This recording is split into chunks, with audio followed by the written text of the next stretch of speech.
فرماتے صحابہ نہ بات کر رہے تھے،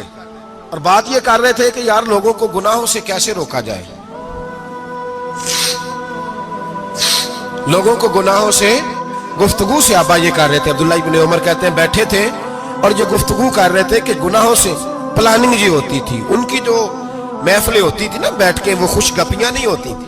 بلکہ وہ تبلیغ کی جد و جہد کی، لوگوں کو برائی سے منع کرنے کے لیے بیٹھتے تھے، اس پر منصوبہ بندی کرتے تھے، پلان کرتے تھے، آگے ترتیب دیتے تھے۔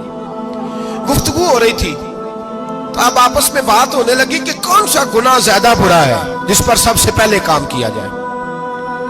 تو دور ایک صحابی بیٹھے تھے، ان کا نام تھا عبداللہ ابن عمر، ایک عبداللہ بن عمر ہے اور ایک عبداللہ ابن عمر ہے۔ حضرت عبداللہ ابن عمر دور بیٹھے تھے، بڑے سمجھدار سیانے باریک بین آدمی تھے۔ تو حضرت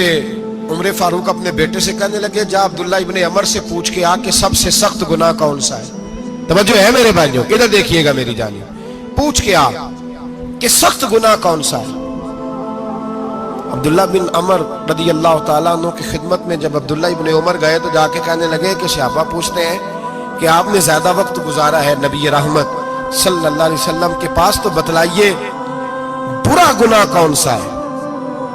سب سے سخت گناہ، تاکہ سب سے پہلے اس پر پابندی لگائی جائے، اس پر محنت کی جائے۔ تو حضرت عبداللہ ابن عمر کہنے لگے صحابہ کو جا کے بتا دو کہ سب سے برا گناہ شراب پینا ہے،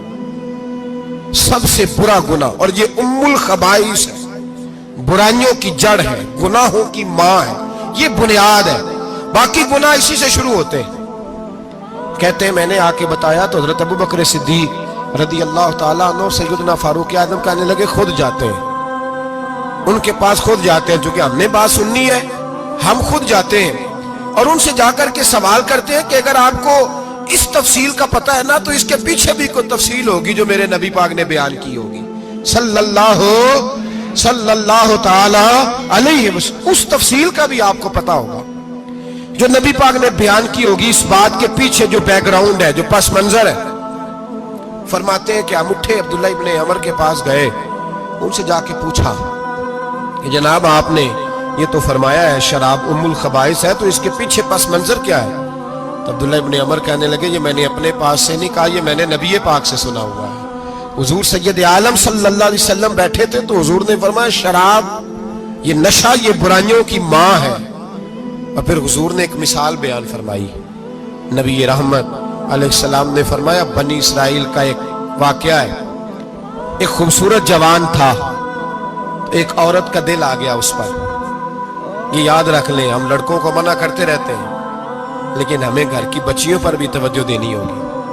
ہمیں ان کے فون پر بھی نگرانی کرنی ہوگی، ہمیں وہاں بھی غور کرنا ہوگا، اس لیے کہ اگر کوئی بچی گنجائش نہ دے تو میرا خیال ہے کہ لڑکا جرت کرنے کی طاقت نہیں رکھتا، تو وہاں بھی ان کی اماں سے کہے کہ پابندی لگائے، بچی کسی کا موبائل لے کر کے کہیں اس کو استعمال تو نہیں کر رہی، اس پودے پر بھی توجہ دے، درخت بننے سے پہلے اس کی بھی نگرانی کریں، یہ بھی بڑا ضروری کام ہے۔ عورت کا دل آ گیا تو نبی پاک علیہ السلام فرماتے اس نے کوئی بہانہ لگایا، کسی کو کہا کہ اس نوجوان کو بلا کے لاؤ، اس کو کہو کہ ہم نے کوئی گواہی لینی ہے تجھ سے۔ وہ نوجوان آیا، ایک کمرے میں داخل ہوا تو اگلے کمرے میں لے گئے، وہاں داخل ہوا تو اس سے اگلے کمرے میں لے گئی، وہ داخل ہوا تو اسی طرح 7 مکفل کمروں میں لے گئی۔ میرے کریم رسول میرے محبوب پاک علیہ السلام فرماتے صحابہ کو سمجھا رہے ہیں میٹھے لب و لہجے میں، فرماتے جب سب سے پچھلے کمرے میں لے گئی تو ایک لڑکا بندھا ہوا تھا وہاں رسیوں سے، شراب کا پیالہ پڑا ہوا تھا، اور بی بی کہنے لگی کوئی گواہی شواہی نہیں لینی، تجھے اس لیے بلایا ہے کہ تیرے اوپر دل آ گیا ہے، اب میرے ساتھ منہ کالا کر۔ تو وہ جوان کہنے لگا نہیں، میں نے اپنے نفس کو پاک رکھا ہوا ہے، میری نظر بھی پاک ہے، دل بھی پاک ہے، اور اس کی برکت یہ ہے کہ رب نے میری روح کو بھی پاک رکھا ہوا ہے، تو میں یہ حرکت نہیں کر سکتا۔ پاک لوگ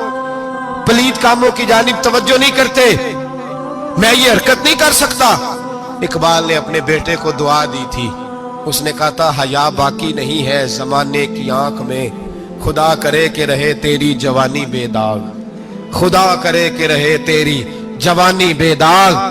کہا میرے ساتھ منہ کالا کر، اس نے کہا میں نہیں کرتا۔ کہنے لگی چل پھر اس کو قتل کر، اس کو میں نے باندھا ہوا۔ اس نے کہا میں قتل کیوں کروں؟